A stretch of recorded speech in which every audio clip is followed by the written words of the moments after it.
Hello again, people. More away from the kid again, as always, and as usual. I'll be covering an infernal spirit, aka a demon, in this video by the name of Nebiros or Nesbiros. Now, he comes from a grimoire called the Grimorium Verum. You can find the review I did on that at the end screen of this video. And I'm just briefly going to read a short snippet of it in which he is mentioned on page 13 of the book specifically.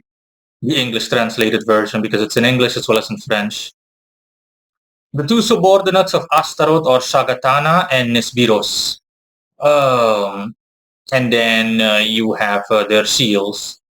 Um, and that's pretty much it. Nothing is mentioned in the way of attributes or anything like that. Nothing really. I mean, the closest thing would simply be you must call them with their self-revealed character, so seals.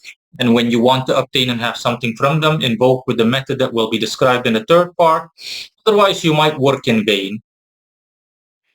Yeah, and then obviously, as you can see based on the thumbnail of this video, that is Nebiros' seal or Nesbiros' seal. For simplicity's sake, I'll simply, and the sake of convenience linguistically, I'm simply going to say Nebiros. Nesbiros is a bit, yeah.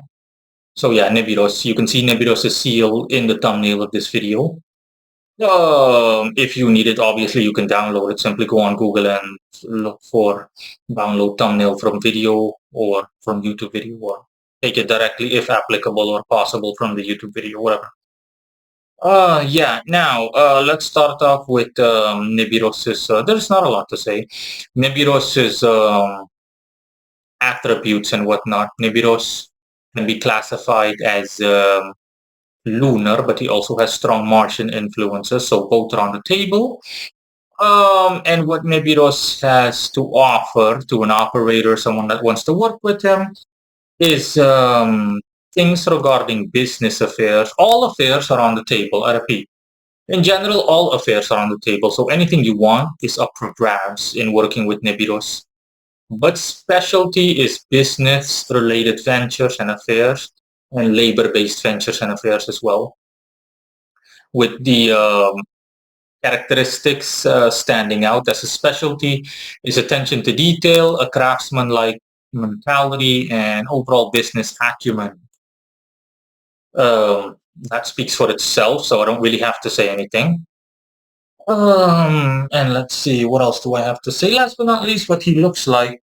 Nebiros, his appearance, he does indeed fall under Astaroth. Astaroth is one of his, in a manner of speaking, most loyal and faithful subjects.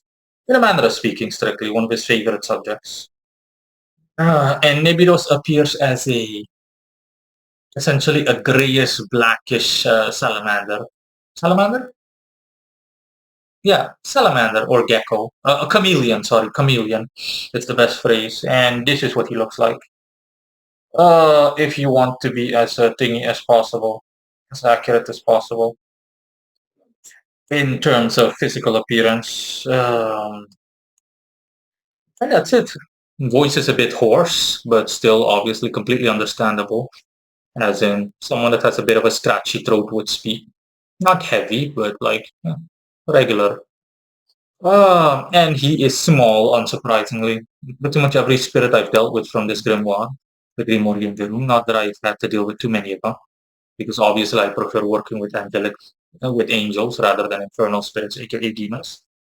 All of them are, as far as I have seen and noticed, are if not, I'm thinking about another grimoire. But in any case, as far as I recall, all of these guys are generally speaking small in stature.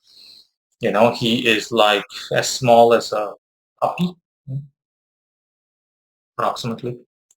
Obviously height is subject to change in general, but the overall appearance is just that. That's all. Bye.